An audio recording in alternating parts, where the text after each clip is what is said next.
India has signed a free trade agreement pact with a group of European nations, namely Switzerland, Norway, Iceland and Liechtenstein, committing to reduce tariffs while New Delhi receives $100 billion in investments over the next 15 years.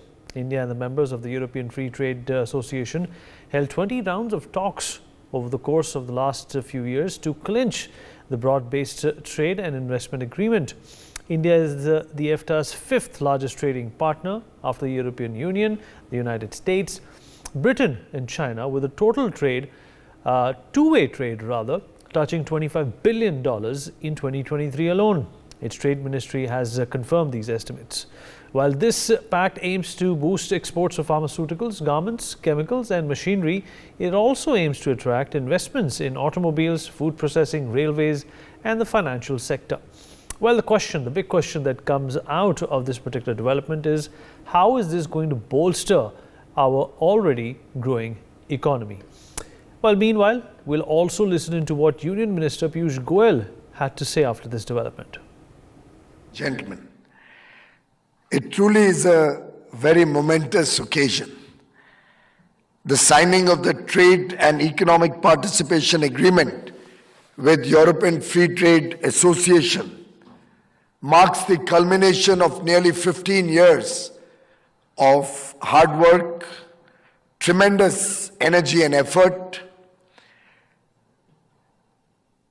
And what better moment than while we are celebrating 75 years of our partnership, our friendship, our diplomatic ties with Switzerland,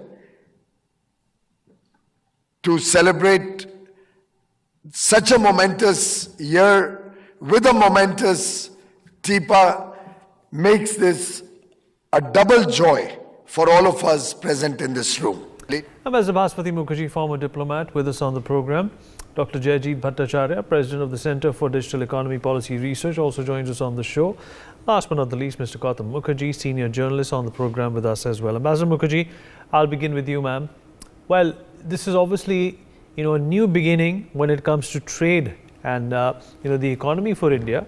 But the European Union and all these other countries, what they're looking for when they want to bolster these ties with India, it's obviously riding a wave which India has created in the last decade, isn't it? Absolutely, Vineet, and I think the significance of this agreement is the membership. Norway is not a member of the EU. It's the richest country in the EU, in Europe. Switzerland is not a member of the EU, and both the countries have got very extensive agreements on trade and investment with the rest of the European Union. The fact that we were able to conclude a European Free Trade Association agreement with these four countries, which includes the richest country in Europe, with whom we have a very vigorous bilateral business and economic agreement and relationships, indicates that perhaps the day is not far when we would be able to also conclude a free trade agreement with the whole of the European Union, which is called the BTIA, which has been held up since 2007 till 2024. Negotiations were stalemated for about 8 years and then taken up again. But the fact that we could do a deal with Norway, Switzerland, Iceland and Liechtenstein, which are countries which don't suffer from the ailment that many other EU countries do vis-a-vis India, which is protectionism, that is protecting their market interests while expecting India, which is an emerging economy, to open up all its vulnerable sectors to them. The fact that we were able to do a deal with reasonable, non-protectionist countries like Norway perhaps goes as a signal to Brussels that if we can do an agreement with Norway, which has a separate agreement with the European Union, because it's never agreed to join the EU for various reasons, they perhaps could also make the necessary compromises, now unfortunately delayed until elections are over, both in India and several important elections in Europe, including in France. But the day may not be far that we could conclude a similar agreement, and $100 billion, as you rightly point out, is a good chunk of money for us for trade, for for investment, and it is certainly going to make a difference to our relationship with these countries. Liechtenstein has a tiny economy. Iceland, we have agreements on many things, including fisheries, etc. for a while. Again, Iceland, like other Nordic countries, is much less protectionist than mainland EU, especially France. So we have to see where this deal takes us. But yes, as Prime Minister Modi said, it is an excellent agreement, an excellent arrangement, beneficial to both sides, and we'll see where it takes us with regard to the importance of doing a free trade agreement with the rest of the European Union. Vineet. Absolutely right. Dr. Bhattacharya, what do you make of this? Is this a geopolitical opportunity for India as well? You know, the global supply chain is fast undergoing a reset. And, you know, for the first time, it's moving away from China. Do you think this presents India with a golden opportunity? Because, you know, there are other nations and continents and unions also vying for something similar. You know, you have North America, which of course is looking at Mexico as a big investment destination. And then you have the ASEAN countries, which are also competing against the same faction. Absolutely. I'm sure there will be an implication on geopolitics. But more importantly, it's a very unique geoeconomic opportunity, especially if you look at the template of this agreement, where there is an investment commitment that has been built in. So the EFTA trading bloc has to put in $100 billion in the next 15 years, and out of which 50 billions will come in the first 10 years itself. And that's a template which is going to be used for, I'm sure, for the next set of agreements that will be coming through with the EU and with UK and so on and so forth. So that is an excellent template. And then adding to it a commitment of 1 million direct jobs getting created, I think it's pretty much unprecedented in that sense. You know, these were ideas that were tried to be pushed into WTO, but rightly so, it was you know, rejected in WTO of linking investments with trade, but on a bilateral basis, in the manner in which the TEPA agreement has been put with EFTA and between India and EFTA. This is a very, very a good template for India. In addition, all the requirements of India has been taken care of. You know, services requirements of not disrupting the agricultural sector in India. In fact, you know, what has been provided for in this agreement is EFTA giving 99.6% coverage of all of India's exports in terms of free trade, in terms of bringing down the tariffs to almost zero. And India has reciprocated with you know, tariff reduction over 95.3% of EFTA's exports to India. And also do keep in mind that bulk of EFTA's exports to India is gold. And most of it comes from Switzerland. So Switzerland is the largest partner in the EFTA between you know, EFTA and India. Also within that, as the ambassador mentioned, that Liechtenstein is the smallest economy, but it is an economy of the richest HNIs who are huge influencers in that region. So they may be based out of Liechtenstein, but they have businesses spread over, and them being extremely high net worth, they are able to influence how the rest of Europe will trade with India. And it's a very positive development in that sense. Also, as I was mentioning, you know, sectors which are sensitive to India, such as dairy or soya or coal, they've been kept in the exclusion list. So we have been able to negotiate a very good deal, unlike, let's say, the Korea-India FTA or the Japan-India FTA, which are pretty much one-sided. And the outcome of those FTAs, we're seeing that within a few years, there was a massive increase of imports from those countries into India without a reciprocal arrangement. In fact, exports from India to those regions went down. However, when we look at the contours of EFTA, the TEPA agreement with EFTA, it seems to be a well-balanced win-win kind of an agreement with the sensitivities of both sides being taken care of. And I think that makes it a very, very positive step forward. And as I mentioned, a very good template for future FTAs to be brought in. Gautam, what areas do you think that you know, this agreement is going to bolster and facilitate? Obviously, the service sector is perhaps one of the largest gainers, you know, after this development. I think Norway is not only very rich, but it's also very prominent in the offshore oil industry.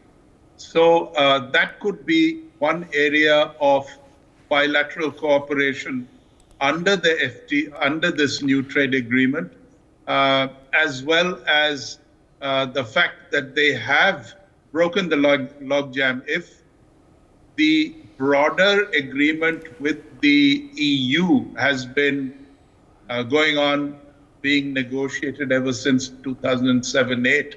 So has this one.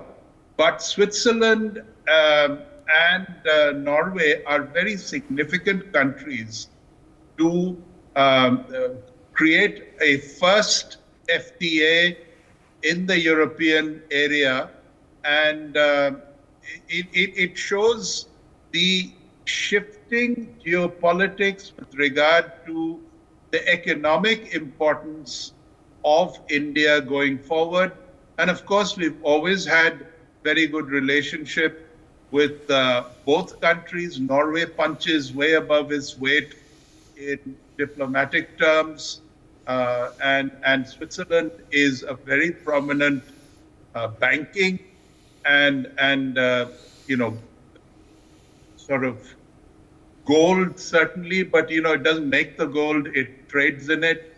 It is an important country with a long tradition of neutrality, which influences a lot of people without going into trade blocs or into political blocs. So this will also be a game changer in terms of India's status and activity with them. Liechtenstein is a banking hub again, and investment banking hub. Iceland is a very small economy.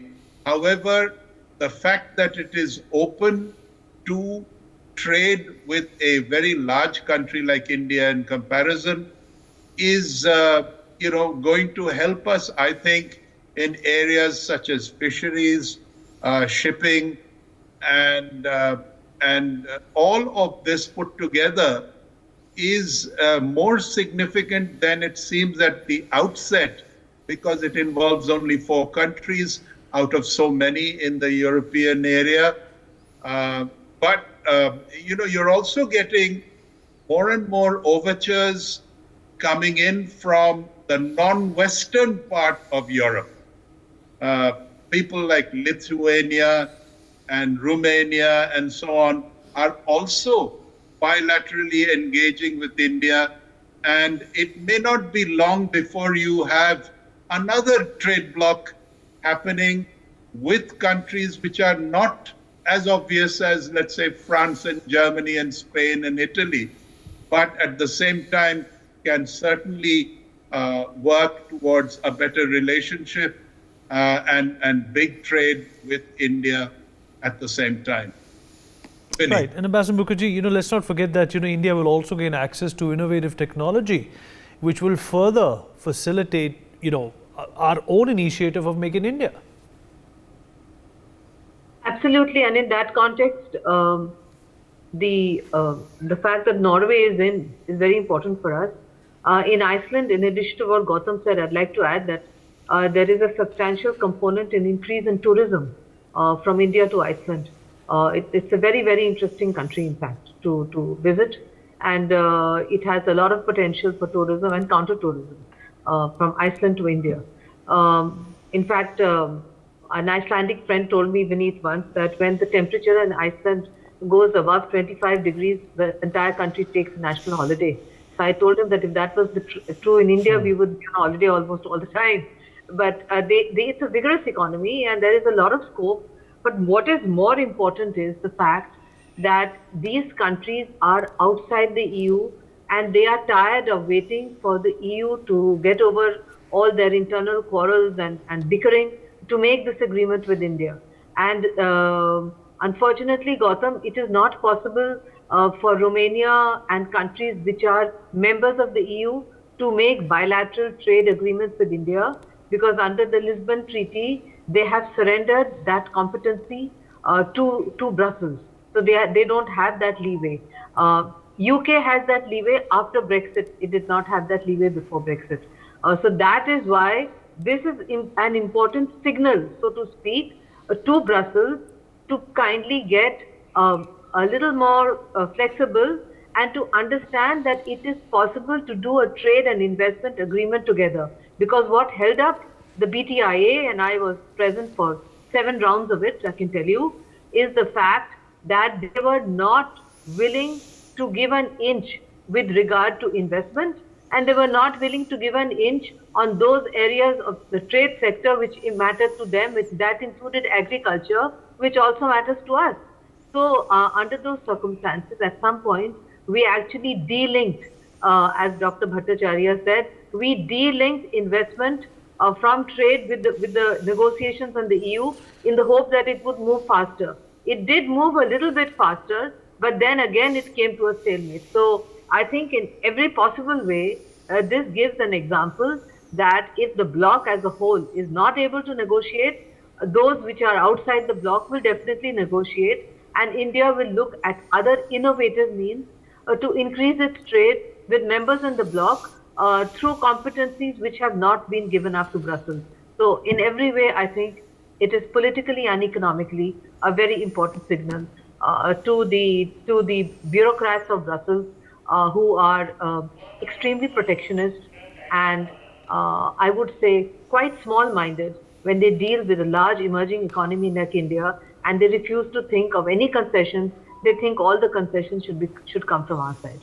Absolutely, ma'am. And Dr. Bhattacharya, do you think this is also, symbolic to the recognition India has been getting from a number of other unions and nations and blocs as well, and this will further, proliferate the confidence that the world is showing in having India on their side? In fact, what China was perhaps to the world about 10, 12 years ago is what India is aiming to be to the world from perhaps another 5 years from now. That's the speed at which these pacts are being signed.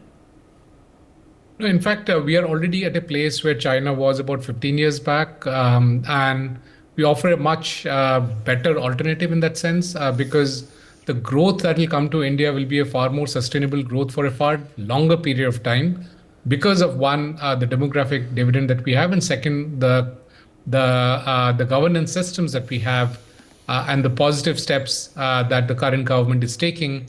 So all those create a very potent mix of having of India, in fact, cannot be ignored kind of a scenario. It is at their own peril if they don't see the huge market that India is. And it's in a matter of few years that India will become the third largest economy in the world. So how can you ignore the third largest economy in the world? Adding to that, even from India's perspective, countries such as Norway and Iceland become critical in the context that in the next 10 years, the Arctic Ocean will start melting quite rapidly. And therefore, the shipping lines will open up. And that provides very interesting connectivities that India will have through these countries. And perhaps that's something we should be looking at. In addition, as I mentioned, services was a critical export of India because we want to make sure that we get jobs, and services has been India's forte. And this agreement is one of the few agreements where services has been brought in. The previous one was the Australia-India bilateral agreement. And this is perhaps the second one where clearly services such as IT services, business services, even cultural, sporting and recreational services have all been added in this agreement. It'll be interesting to note that, in fact, one of India's Olympic wrestlers were given citizenship in Switzerland because they thought he can fight for Switzerland, and that's what he did, and he got a lot of medals for Switzerland. So it's very interesting, area opening up, and I like this word sporting services because there is a precedence to what has happened between Switzerland and India. And also very critical is a mutual recognition agreement in professional services.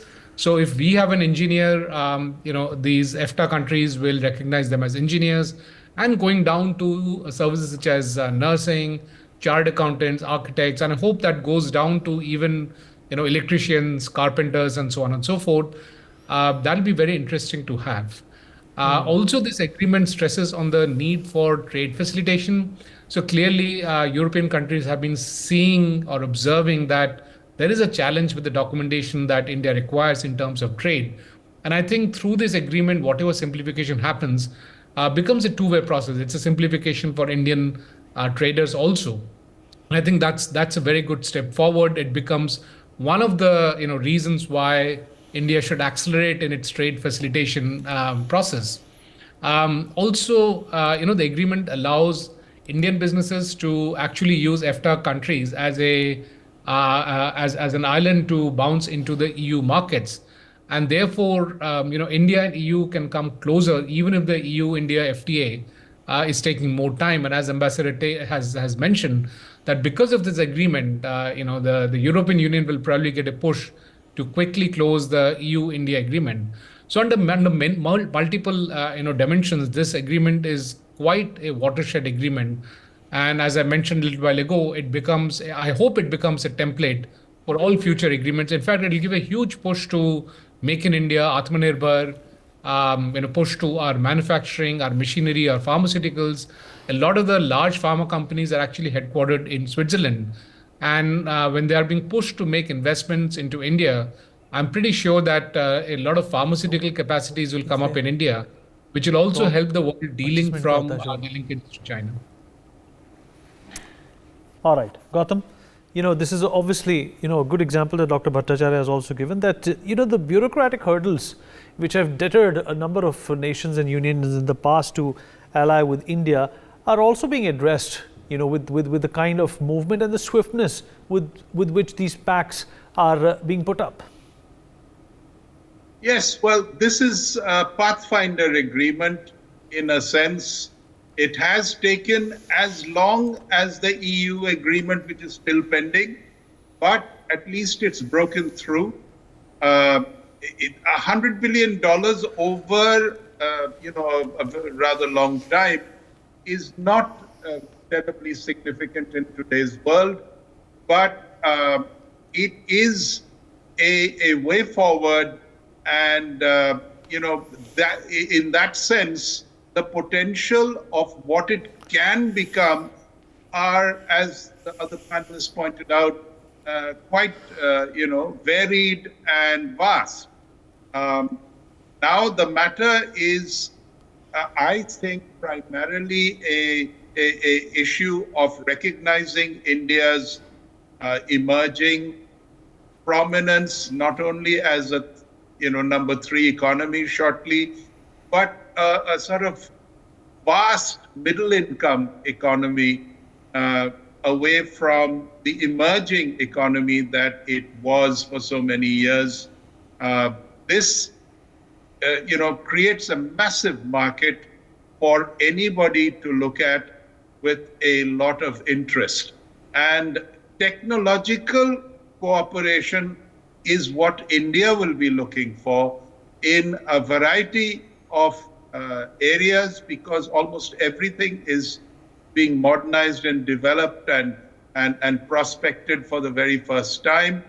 And these developed economies, even though they are, just 4 countries out of so many in Europe, could go a long way to modernize both the Indian economy as well as aid in manufacturing, which will in fact reduce their costs when they import it against the FTA. All right, concluding thoughts from all our guests, starting with Ambassador Mukherjee, and then we end with Gautam once again. Ambassador Mukherjee.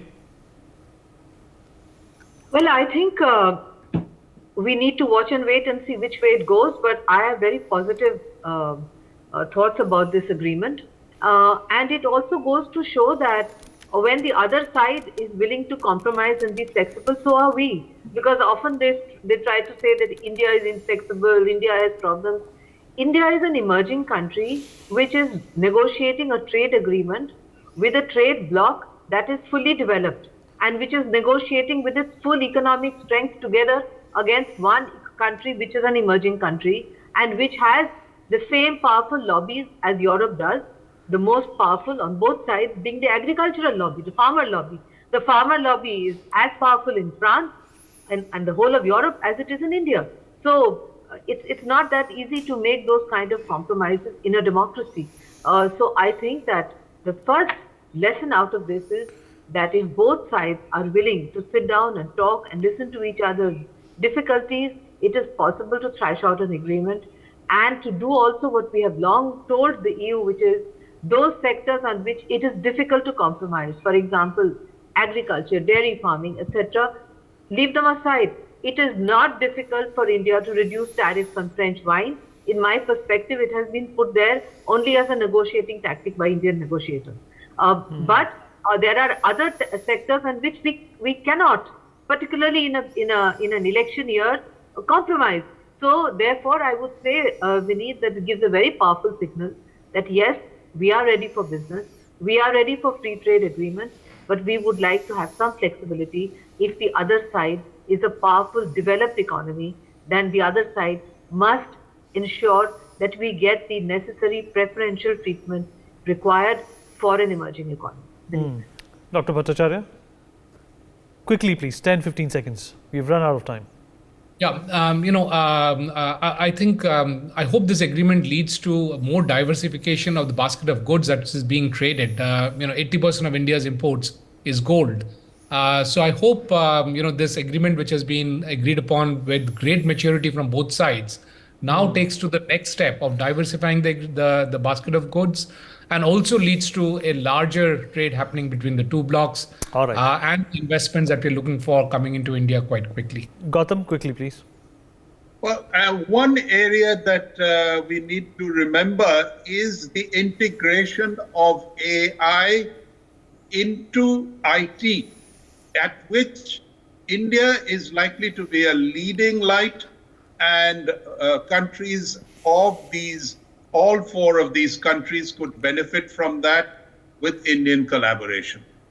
For more such videos, subscribe to the NewsX YouTube channel, hit the bell icon.